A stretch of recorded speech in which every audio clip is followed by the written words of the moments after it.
veterans they will hire over a period of time. And the best part about that is job seekers all over the world, transitioning service members, veterans, and family members can go into the VEC and put in their resume, translate a lot of their military skills into the civilian language where a hiring manager can then find them. The second part is those employers can go in the VEC and make commitments. For example, a company might say, I want to hire 5 veterans over the next 4 years, or 3,000 veterans over the next 2 months. Whatever the number is, whatever the commitment is, that's theirs to decide and to choose. So essentially what we're doing in 2015, I should say, there are 25 MEs around the country, and in 2016 there will be another 25 in major cities around the country to help veterans, their family members, and transitioning service members to become gainfully and appropriately employed in the civilian workforce. Do you want to tell them? Well, Eddie's an Army guy. Yeah, I'm a U.S. Army veteran myself, Airborne Ranger and Green Beret. I can take you out with just this finger. I just want y'all to know. And I got 2 of them just in case. Well, I'm retired, and I'm probably the oldest person in the room, but it's okay. All got your pencils handy? I want you to write down this website. Reinventing Michael Banks, that's all one long thing, reinventingmichaelbanks.com. And I'll tell you why that's important in just a second. I will say it's an interactive website. When you go on it, you'll answer questions, and I'll tell you about it in a minute. Several things I want you to know about employment of veterans, particularly now that we're kind of scaling back and as far as our overseas commitments. One of the things is that, as you may have heard, the military is downsizing. The Army in particular, which is the largest service, is downsizing, which means there are a lot of folks who might have thought that their career was going to be in the United States Army are now going to have to find another career. Why that is significant is because the younger side of the Army, the privates and the corporals, even the young sergeants and the young lieutenants and captains, most of them have never had another job. Some of these young privates and specialists came into the Army right out of high school. Never, other than maybe after school jobs or whatever the heck they might have done to make money while they were in high school, that's all they know. The young lieutenants and captains and some majors. A major, generally, if that major was commissioned, let's say right out of college like I was, they became a major in less than 10 years. So if I got out of college when I was 21, when I was 31, I was a major. If I had tried to make the Army a career and had stepped out at that point, I would have had a hard time. It was, in fact, in my case, it was back during the 60s and 70s. I'm not going to go into that because everybody's so much younger than me. Guard and reserve people have a different set of problems. Guardsmen and reservists, who used to be referred to and never will be again as weekend warriors, all of a sudden found themselves called to active duty for periods up to a year and sent to some of the worst places you could go to. In Iraq and Afghanistan. At the end of a year, if they were a high school person, got the same problem as the kid who comes right off of active duty, I don't have a job, I gotta go get a job. If they had a job before they were mobilized and they came back and their company no longer existed, they didn't have a job. There is a law that protects guardsmen and reservists who leave their job, get mobilized, called to active duty, and come back. The law is called the Uniformed Services Employment and Reemployment Rights Act. Their employer is required not just to give them their old job back, but they have to give them any kind of advancement they would have earned, any raises in salary. They don't lose any benefits. I worked in Washington for a while, and I experienced some of that in my role up there. A lot of employers aren't educated in that, but some employers are just fantastic. go way above and beyond. I'm proud to say one of them in particular is located right here, and it's Home Depot. Another one's Walmart. I would like to say Coca-Cola, but there's not a real but about it, but Coca-Cola doesn't necessarily understand the employment problems of guardsmen and reservists, or even an active duty person, because the people that work in their human resources department have never served. In fact, only 6% of the population of this country has ever served. So that gives you an idea of what we're dealing with. There are a lot of job fairs that are conducted across the country, but the better ones are conducted by organizations that you know. Veterans Affairs. I'm the state chairman for Employer Support of the Guard and Reserve, and we have a program called Heroes to Hire. They have job fairs. The U.S. Chamber of Commerce has job fairs. But sometimes some well-meaning organization will have what they call a job fair, but basically what it is it's the collection of fees from the people who serve the job fairs, and in many cases the people that come in there don't really have jobs, they're just loading up on names. There is an organization here in Georgia run by Georgia Tech called Vet 2. They have a retired colonel, a doctor level person who runs it out of the Savannah office. What they do there is they have a group of major employers, I say out of Savannah, so one of them is Gulfstream Aviation. And what they do is they go in to the military installations and they determine through the transition people who might be coming off of active duty, who might be a candidate for a job with some of these major corporations. Whether they are or whether they're not, they're given an opportunity for a paid internship. And they may still be on active duty. Now, if they're on active duty, they're still getting paid by the military. But if they're off active duty, the company, whether it's Gulfstream or whoever it happens to be, will pay them to be an intern. At the end of the intern program, which is about 2 months, they're either offered a job or they're got a check mark on their resume. It's called Vet 2. And this is the only place I know that it exists here in Georgia, and it's run out of Georgia Tech out of Savannah. Most installations have a transition manager. Now, it's going to surprise you. Standard enlistment, I think, in the Army now is 3 years. At 18 months, the Army starts a transition program and helping these young folks, or older folks, understand what it's like to go out into the job market and find a job. Resume writing, all of that kind of stuff. Now, why that website is important that I gave you is that shows you how that process works. They have this young man, Michael Banks.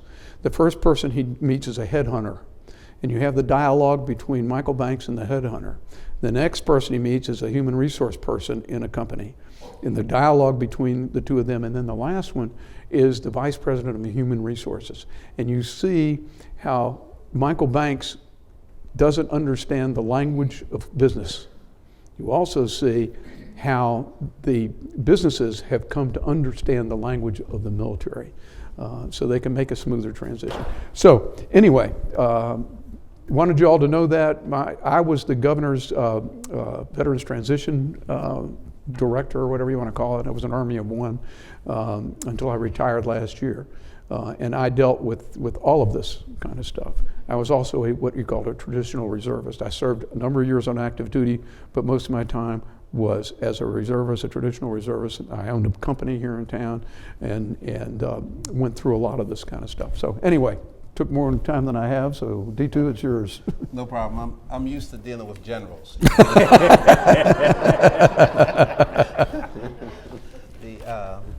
I would like for all those who have served, do you please raise your hand? Let's give them a round of applause.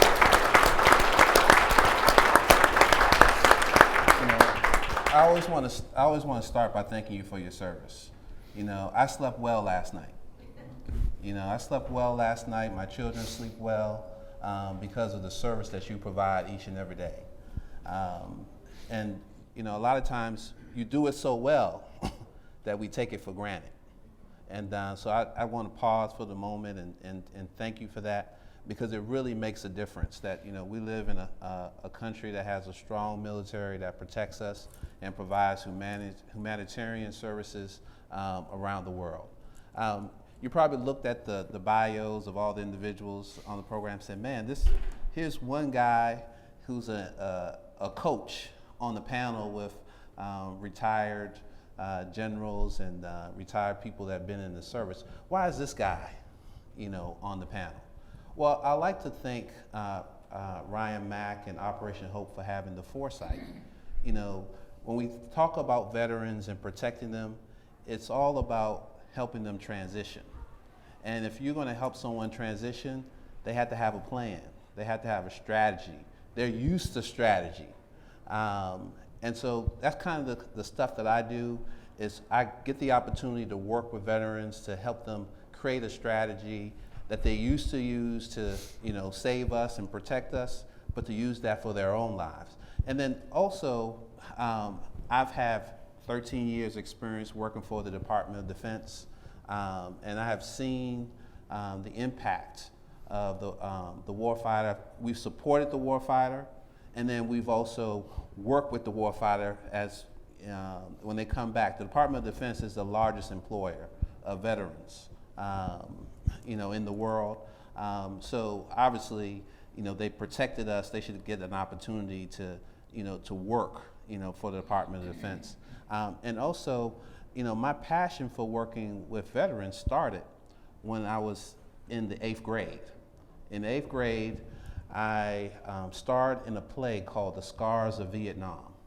And so it was a play about a Vietnam veteran that came back and some of the challenges that he was going through. So I started to get exposed to those challenges.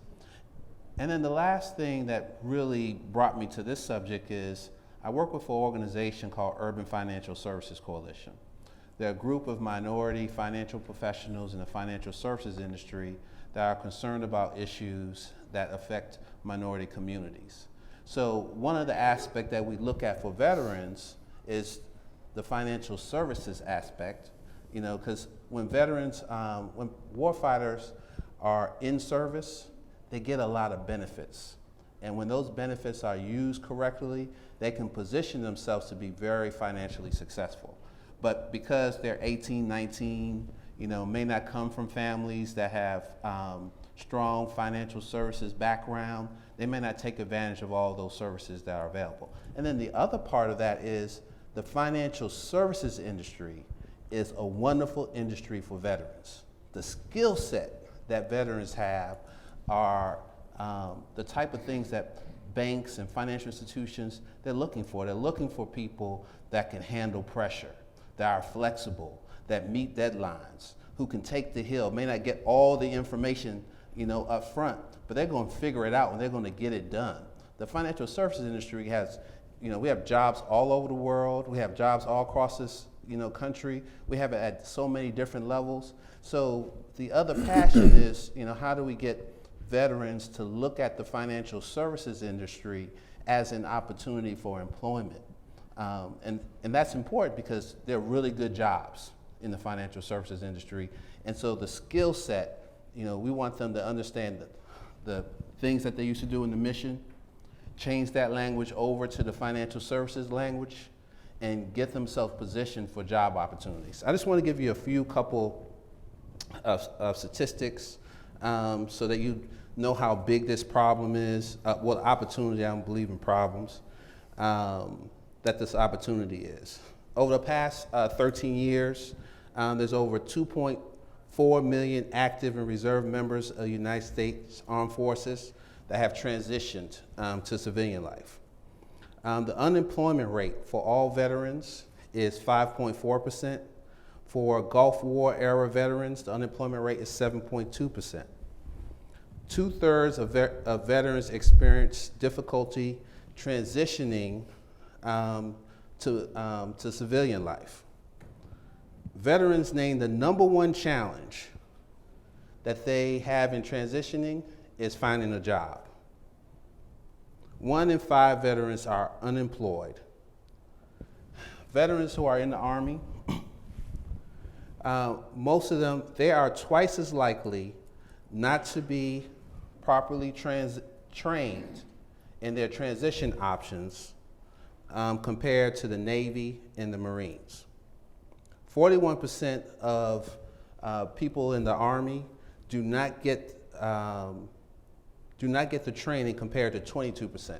And so basically what that looks like is you have all these benefits, all these things are available to you, you're active duty, and you're supposed to get some level of training, and these services are available, but you're too busy doing the mission. Or your commander is not focused on that. So you're not given the time to be able to get this knowledge. And then there's a whole bunch of programs that's available, and they check the box and get you out, but you never really got what you needed so that you could fully participate. And they'll say, hey, you were there at so-and-so base, we checked the box, we got you straight.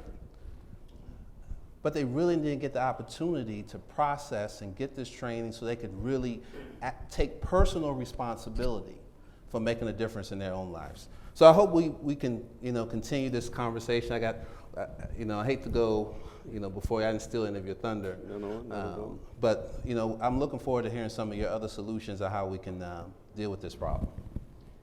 Well, thank you, Ditu. I'm Jean-Michel Giraud, the president of Friendship Place in Washington, D.C., and we're a service organization, a homeless services organization, serving really D.C. and D.C. Metro. And I want to start by thanking Ryan Mack, who is on our board, for this invitation, and acknowledging our wonderful Employment First Director, Jermaine Hampton, who is in the room as a session leader. Friendship Place has been in existence 25 years. We were a very traditional neighborhood organization about 10 years ago, and then we started to reach out to people to serve them on a very individual basis. We meet people where they are. We put the person first. We work to empower people.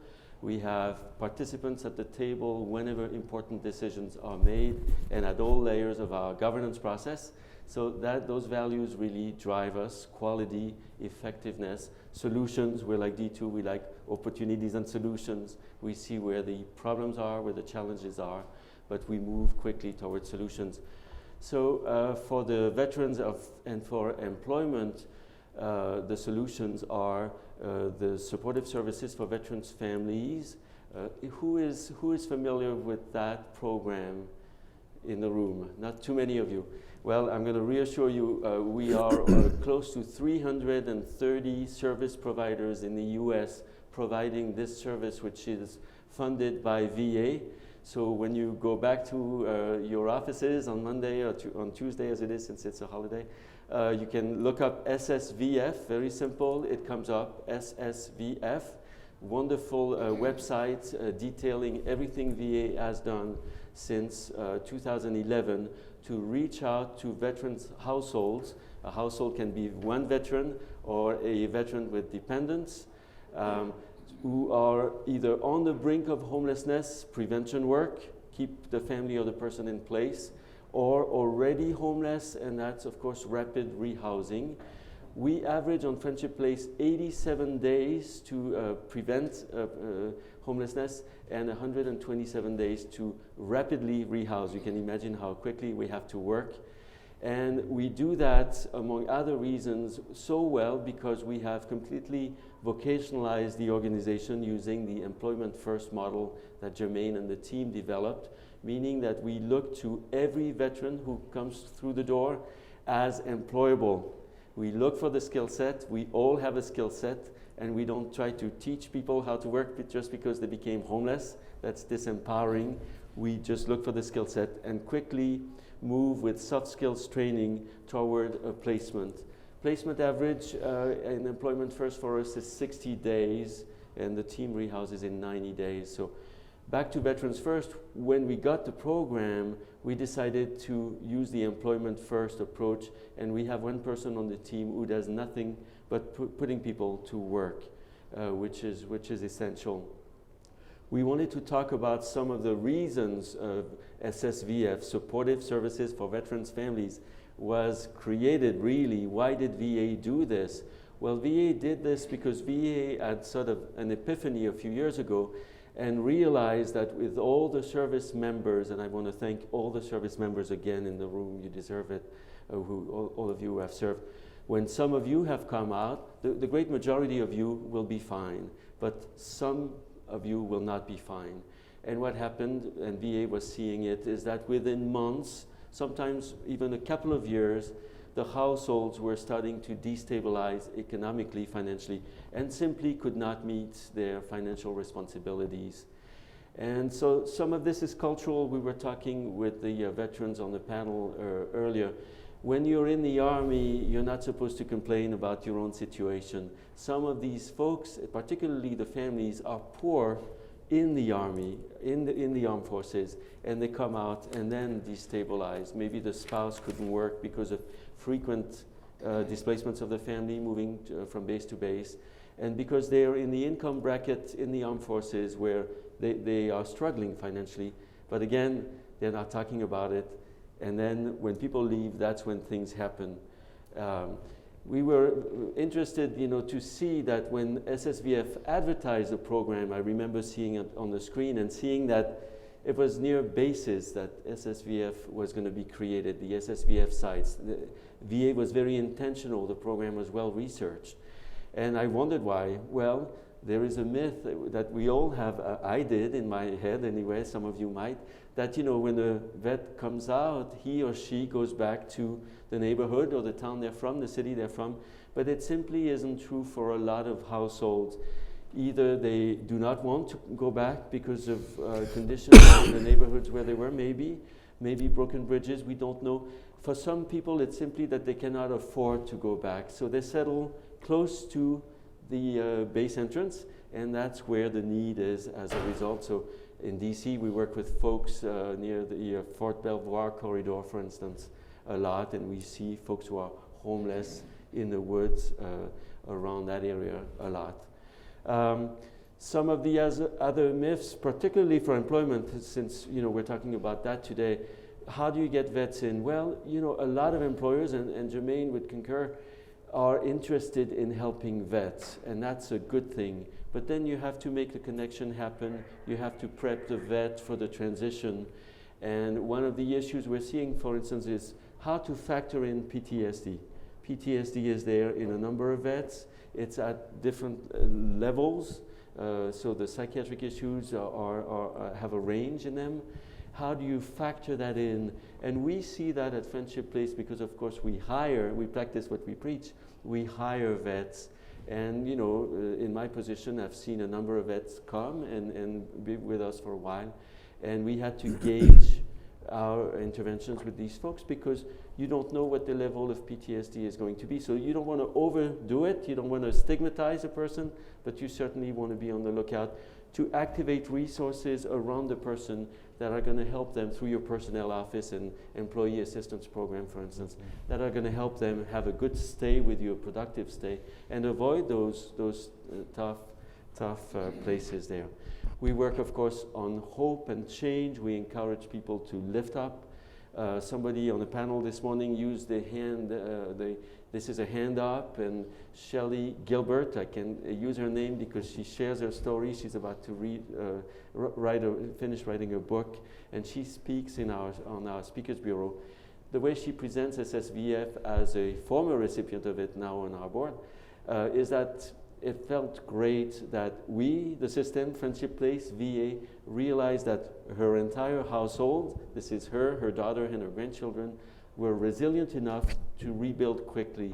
So the model was just enough help, and that's when you're empowering in recovery, in rehabilitation. If you overserve, you disempower because you're taking opportunities away from people who want to be on their own and growing. And so what Shelley says that in fact it felt great that we knew that they were all resilient enough to rebuild in 3 months. And so the service was perfectly targeted for her. And I'm going to leave you with this so I don't go on too long. Thank you. Well, these gentlemen are doing great work, aren't they?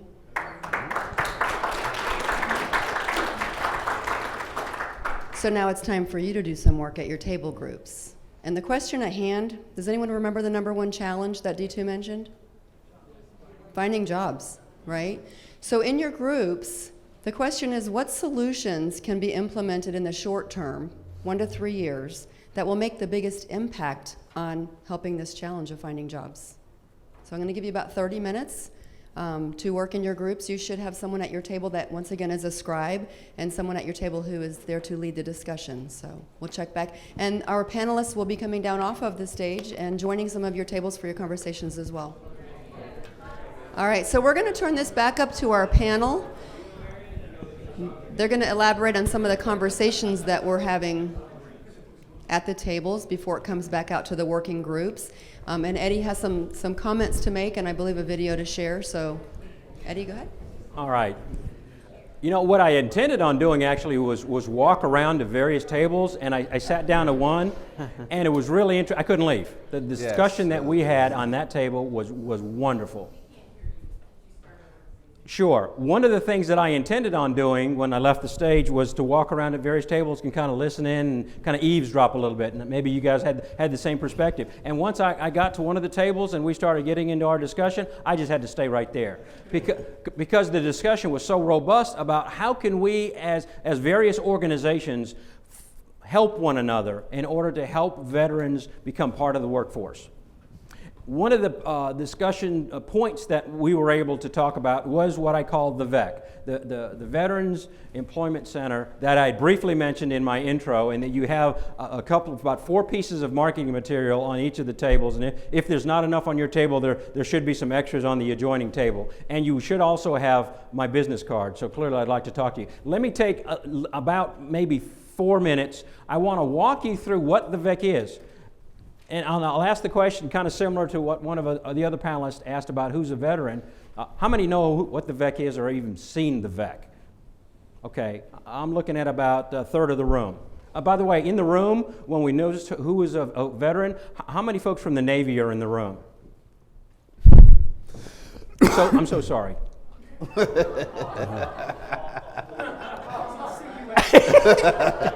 I happen to know that gentleman, so I did that on purpose. And you know what Navy stands for, sir, don't you? Navy stands for Never Again Volunteer Yourself. Okay, we're going to go with that. Is there a Marine in the room somewhere? You know, you can always tell a Marine, you just can't tell him much. But I'll leave it right there. Now, really quickly, if I can at least get your attention for a couple of seconds, there are a couple of things. How's the food in the golf courses these days? Is it going okay? You get that in the Air Force. How's the food? Better than in the Army. I know. Over here. Is there a Coastie in the room somewhere? Okay. There's some material, and you've got my card, you've got my email address. Please email me if you like this presentation. I'll get it to you. The VEC itself, it's not so much that you can read all of the slides and what's on there, but my intent is to at least share with you that there are 2 things in the VEC. You've got a job seeker link and you've got an employer link. And this is one of the tools. Because the initiative started in the spring, I've got 25 of my peers around the country right now. During the rest of 2016, another 25. Our job is to make folks aware that this is a tool, along with Monster, along with whatever tools, staffing agencies that organizations use. And this tool costs how much? Well, you paid for it in taxes, and it's a government website, but it's a tool. You have to log on either using LinkedIn or Google. So somebody in the organization needs a Google email address or a LinkedIn email address. And what's critical in here is you've got a couple of things. You can get where the employer information, you've got to register. The only thing you need to register in the VEC is your company name, your company address, and your federal EIN number. That's it. Doesn't cost you anything. But you're going to register. Once you're registered, you can make a hiring commitment. You can post a job. You can find a veteran. So there's some links. You have to register, put in your company information, and then you're going to be asked to make a commitment. I use the word commitment for a reason, real quick. It's more a projection, an intention, an objective of how many veterans you would like to hire over a period of time. You determine that number as the as the entity, as the company. It could be 3, could be 300, could be 3,000, could be 3 million over the next 2 years, 5 years, whatever you choose. It's your number. Nobody's going to call you and say, you said 5, how many you got now? Nobody's going to do that. It's just a projection. And here's why that projection is important. At some point, the VA wants to know of all of me and my peers around the country and all of the entities and the companies locally that we've talked to, that now they've got 1,459 organizations, as a large number, that have made a projection, a commitment of 417,312 veterans over the next 3 years. All those numbers get rolled up, and then the VA can go to Congress and say, the money for this initiative is being utilized, and here's the end result. So there's a large-scale perspective, and then there's a community perspective. And again, very, very quickly, I want to just walk you through. There's some other slides that show where you would, and that's exactly where all that information is that I just said. 1,458 companies and 500,000 veterans over a period of time. Below here, you have, that first company there is Walmart. That says, and you may not be able to see it, it says 100,000, I believe 100,000 commitments, and they've hired 65,412. And the last page, page 150, because there's a little under 1,500, basically says you've got Joe's Crab Shack, and they're going to hire 1. So you have the entire spectrum of all the committed folks in here, and you can even download this particular spreadsheet, if you wanted to, into an Excel document. My point in showing these slides to you is that you can post a job, you can find a veteran, the veteran actually will put their information in there, and it translates their background, their skills, their military skills as a diesel truck driver or an infantryman or a pilot or whatever it is into civilianese. In fact, if somebody were to put 11 Bravo infantryman, yeah, I really want to hire you as a sharpshooter in my company. No. Infantryman will also translate to being responsible for revenue, X number of dollars, being responsible for accountability, making decisions, solving problems, and it will help the veteran to translate their skills into something that a hiring manager can understand. And the last couple of slides, again, you can post a job, you can find a veteran. This is just another tool for organizations to find us to be a value to their organization. Quick questions? The VEC? We good? Thanks for your attention. Yes, sir. Just a quick question. You mentioned Walmart. I'm curious, Walmart has a 44% turnover rate year after year. So they're hiring people for jobs, but what's the concern about hiring people for the right jobs? Okay. Can I talk about Walmart? Living wages. Yes. Thank you. Living wages. You have to target jobs that pay enough for people to at least rent a studio or a 1-bedroom if there's alone, more space if they're with a family. And that's what we focus on at Friendship Place, and we've trained about 20-25 organizations now. Living wages is key, because otherwise, as you said, you'd be setting somebody up to fail. So you have to make sure that people can afford their living situation, because this is work, but as a speaker said yesterday, after work there's housing, right? You have to have a place to go home to at night. So you have to be able to afford everything for the long term. And that's why for me, I really like the possibility of financial services industry. Mm-hmm. You know, the financial services industry has living wage jobs and opportunities. Right. And so it's a good place, but veterans don't think about that could work at the Wells Fargo, the Bank of America, the Regents. They don't think about that as an opportunity, so they're just missing out on a good living wage job that has stability, that they can actually transition into, you know, all 52, you know, states. So it's a really good opportunity that's being overlooked. You mentioned Walmart. I can't speak to the turnover rate, but I can tell you that when it comes to hiring veterans, Walmart has a dedicated individual. His name's Gary Profit. He's a retired Army Reserve Brigadier General whose sole purpose in life is employment of veterans and their families. Does a great job. I don't know what the turnover rate is among that particular group, but I know that Walmart is dedicated to hiring veterans. And let me chime in as well. It's the vetting process of the organization. I've had dialogue with several organizations in Atlanta, and I'm the Atlanta liaison.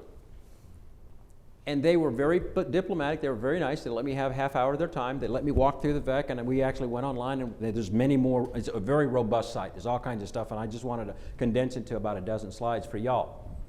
But they were very nice, and they looked at me, and they smiled and said, "Thank you, Eddie, for sharing us what the Veteran Affairs can do to provide this tool for me and our organization. But we do our own thing here. We've got our own little HR team or our talent acquisition team, and we have our own internal veterans who've served in various capacities. They understand how to translate. They can double check. They know people who can make sure that that person did what they said they did on their DD 214, which is as many of you may know, is the official document that said when you served and what you did and how long you served and all that kind of detail. And they have their own way of doing it. So I smiled back and said, here's my card. All I want to do is be another resource for you. And the cost you're already paying for is free. You might be able to just put in a keyword when you're trying to go into the portal that says hire a veteran. Just put in some keywords. Maybe you're looking for a plant manager. Maybe you're looking for a network administrator. Well, guess what? There are several folks in the military who have all kinds of certifications already, which you don't have to pay for. You may have to kind of transition them into making sure and vetting them to make sure their IT background fits in what you're looking for an IT or a network manager. But at least you're starting by talking specifically to that person, and you did not have to pay a hiring fee or a monster hiring fee or whatever the charge would be. You now have another source of finding very qualified people of value to your workforce. Sir. Question for, I guess, the whole panel. What is the thing that family members can do to assure that their family members who are coming home? Can you give some tangible tips that they can do to make sure they're veterans? Because I know a lot of times when people come home, it's almost as if they have this whole, they have to get reacclimated to society, and sometimes they feel like they are disconnected from them in many ways. I've heard a lot of family members say that I don't know this person anymore.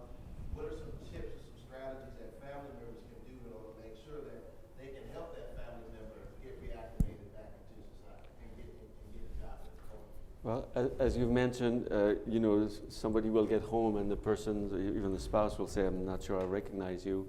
There's PTSD, there are some other things. So I'm a mental health family member and a homelessness family member. My brother was homeless in DC years ago. I think as a family member, what you look at is patience, first of all. It's going to take time for your person in the family to change, to get back to who they were or closer to who they were. And the theory of change is that we change slowly. We don't change overnight. So you've got to be patient, you've got to make some adjustments, and you've got to have a level of compassion, which is the way we work at Friendship Place. We work from the heart, we talk about it. When you have homeless vets, if you don't show compassion, they may just walk away and you'll lose your opportunity to serve them. In a family circle, the same way. But something that I say in training, mental health training at Friendship Place, and that was interesting when I heard it on NPR one day in the car is, sometimes families lower expectations. You're now a person with the challenge. You're the person with the mental health diagnosis. You're the person who has experienced hardship, trauma.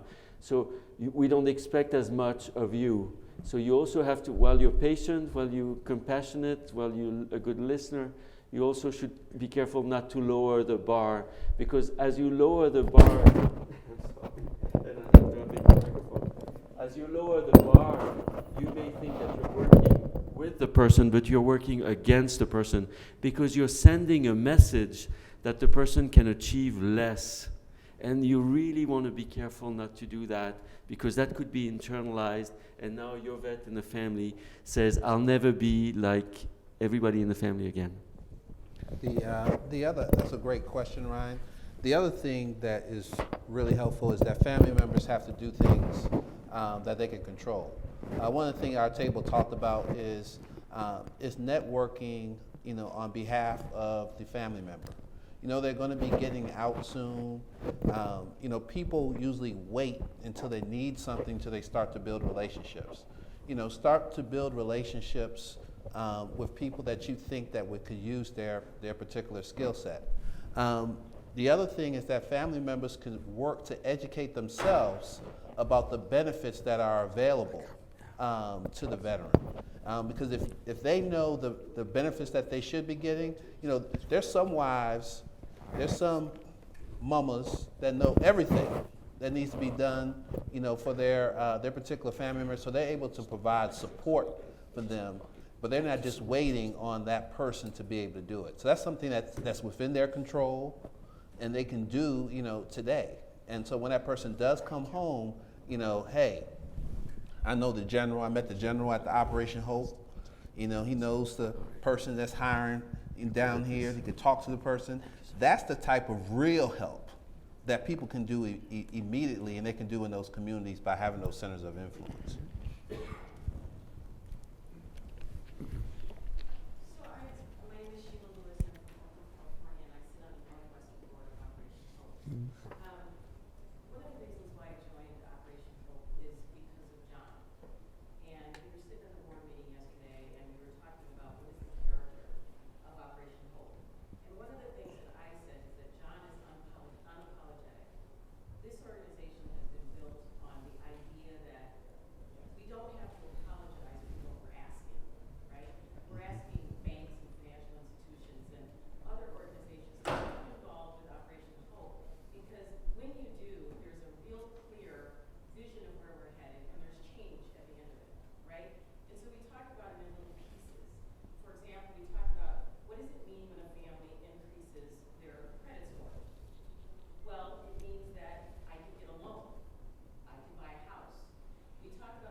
Well, Okay. so I think that's a good suggestion. And so when you talk about getting things to the movement phase, so the movement phase has to get beyond it's a nice thing to do, right? It gets beyond the patriotism, right?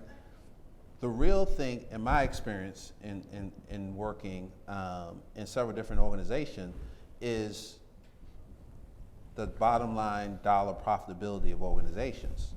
When companies start to see veterans as a source that will help them to increase, you know, their revenues and their bottom lines and meet that, that's where you're going to have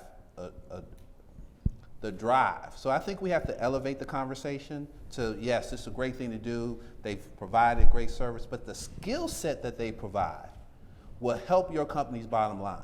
They're going to show up. They're going to show up on time.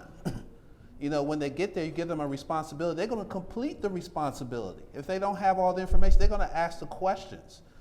That's where I think the movement needs to be, is that next level of commitment to say, you can change the bottom line of your company and you can raise revenue to 15 to 20 to 35%, then people are going to be really like, oh man, I can't wait to find the next veteran. Because that's what happened with professional athletes. You get a good running back out here in Georgia, he's going to get hundreds of offers. Everybody's going to start coming because they know that that company is going to, that team is going to win and the team is going to make money. Well, businesses are teams, and veterans are people who can be on the team and help them win and make money. And I think that's one of the things that help get to the movement level. So show that there's value in hiring vets. Right? Absolutely. And bottom line value, not just the, Exactly. it's the right thing to do, Social or the value patriotism. and I love Sure. that. I'm patriotic, but the Right. companies are in business to also make the bottom line. Sheila, I grew up in Richmond, so I understand where you're coming from. Way back when, back in the day, just down the street from Oakland. Oh, And- Richmond, California. Yeah, buddy. Oh, okay. I just want to be. Just Which saying. Richmond?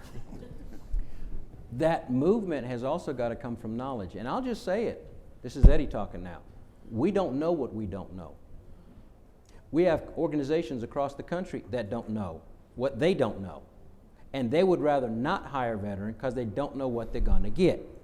And there's going to be all that question mark. Well, what happened? Eddie looks good. He shows up. He knows how to dress right. He looks like he's got his resume. He went here, went there, did this, did that. Okay, we brought him on board. But what's going to happen to Eddie if he had a couple of tours downrange? And what happens in our plant? He's a night plant manager managing the production of our widgets, and there's a loud noise in the back because something fell down. What's Eddie going to do?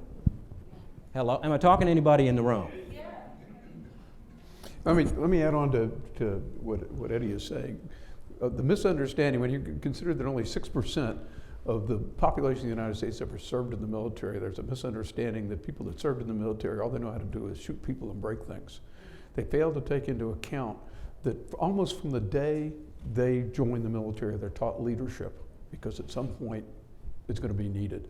They're taught technical skills.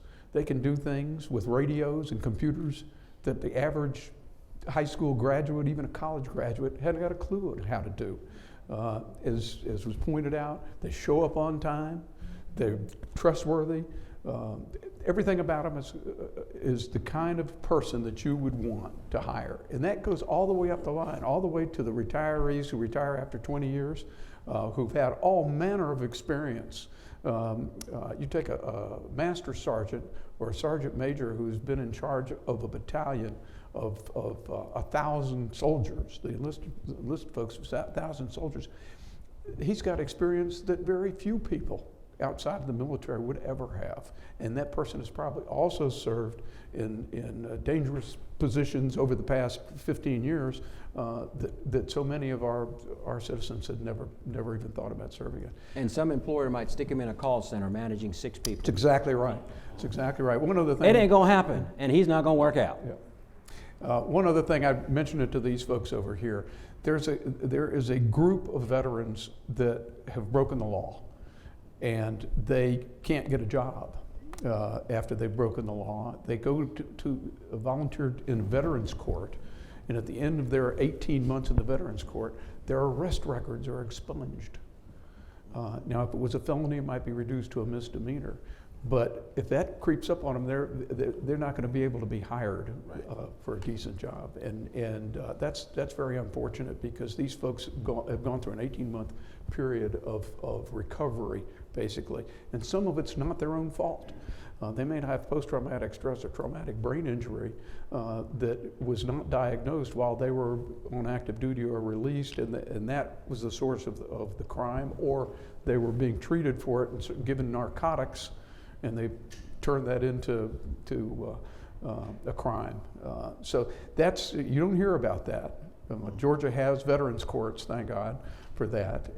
But getting them employed is problematic. And understanding what the resources are. Just in the 3 months that I've assumed this role as a consultant, I've visited with several local, state, county, and city and federal agencies that are in silos, some of them. They don't know what the other one can do, and they didn't realize if they actually talk to that person, now you have a social worker that can actually go and work in that employer's office And in the event that there's something that they need to work on with the veteran, they have somebody that costs them nothing to help that veteran deal with onboarding into that organization. And guess what? That social worker might even be available for some of the regular employees that aren't veterans.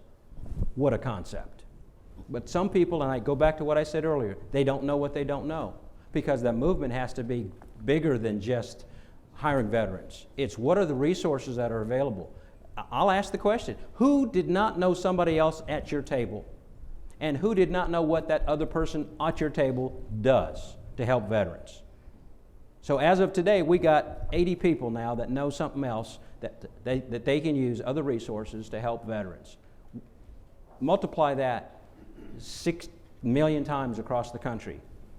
That's our environment, and that's the movement Sheila was talking about. And I agree with the movement, but let's educate everybody. Let's make them aware what resources are available locally, federally, in the city, in the state. And amazingly enough, we are about at the end of our day. At the end of this portion. So just a few things before we wrap up. We have a slide up front that has a lot of the points that y'all discussed at your tables. It was being collected as you were talking. And to the right side of this slide is the contact information for the 4 panelists that we've had, if you would like to get in touch with any of them to continue your conversations with them. Just wanted to make sure that you knew that the information was captured and that you can capture any from here as well. I see some of you taking pictures, so I'll step out of your way. I want to say one more thing. Ditu, you mentioned quite a few financial institutions, but you forgot one important one. I'm going to say it, SunTrust Bank. Yay! Yes. So thank you so very much for your time. I just wanted to say, first of all, thank you everybody for coming out, and thank you for all the panelists coming out, all dear friends of mine. And deal partnerships, thank you to the VA for their support, the American Red Cross, for SunTrust Bank, as well as Wells Fargo for helping us put us all together, for Friendship Place as well, for the partnership and the friendship. I'll say this to say, this is the first conversation of many. I guess I'm the unofficial spokesperson for on Operation Hope, to really lead the charge and making sure that Operation Hope is connected and working with the VA. We've had an MOU with the VA for a long time, and we are working very hard at making it active. Right now, we're in the Detroit the VA every week. We're in the Bronx VA on a regular basis, and soon to be ideally in Tampa, and soon to be in Cleveland on a regular basis. So we are providing regular and consistent services with the VA. And throughout all of us in here, we would love to figure out on an ongoing conversation, what can we do to make a tangible, concrete partnership to really provide ongoing, tangible financial planning services or financial literacy services to veterans coming home. So I'm available, and let's talk and network and make something happen. Let's not make this the last time we see each other. Thank you, everybody.